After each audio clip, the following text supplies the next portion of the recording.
As we said at the beginning of this bulletin, this story coming out of the ICC has elicited global reactions, and opinions are divided between whether this will cause a rift between Jubilee, with many opinions coming in, and they are as many as they are divided. But Jubilee proponents say that this is not going to rattle anything or cause any shaking up of the Jubilee administration, but that opinion and that dilemma seems palpable. KTN Samogina now anchors our coverage with analysis on what could be a Jubilee dilemma.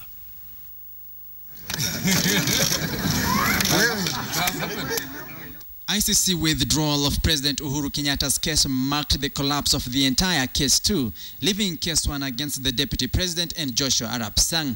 Essentially, one of the Jubilee largest bloc remains on trial. There is now anxiety of the possible ripple effects of the circumstances they find themselves in. As a person who worked and drafted that agreement, that the heading of that agreement is coalition for to bring national unity and reconciliation and development. The journey of uniting our republic is still ongoing. It was not dependent on the decision of ICC either way. The foundation of the Jubilee Coalition was based on bringing Kenyans together, uniting a region and a people who have had, historically had a challenge in terms of cohesion and, togetherness every other election period. Jubilee says with the withdrawal of the president's case, focus and determination of the state now shifts into supporting the country's number 2. Let off the hook, the president left no ounce of doubt on his confidence in his number 2. As they say, 1 down, 2 to go. We're nearly there. Uhuru says, as my deputy and principal assistant, William Ruto is an indispensable asset in my government. I look forward to the day when we shall not have the distraction of the trials, so that we can continue delivering our transformational agenda to the people of Kenya. Analysts quip the Uhuru-Ruto pact is founded more on a real friendship than a cosmetic political convenience. The relationship between Uhuru-Ruto is like Reagan-Bush.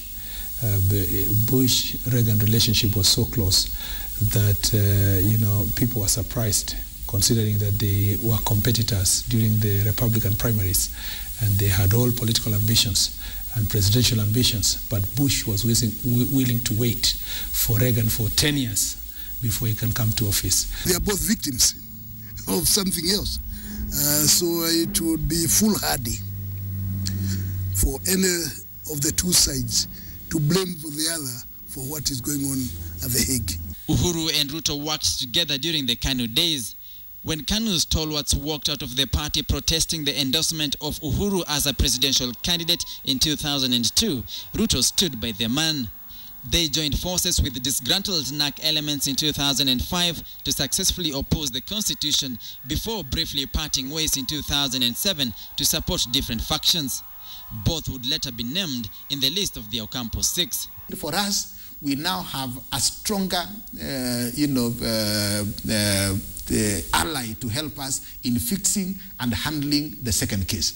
And the strong ally that we now have is a free president. As such, there is measured optimism within the Jubilee Alliance that the coalition is rock solid with a firm foundation to hold together.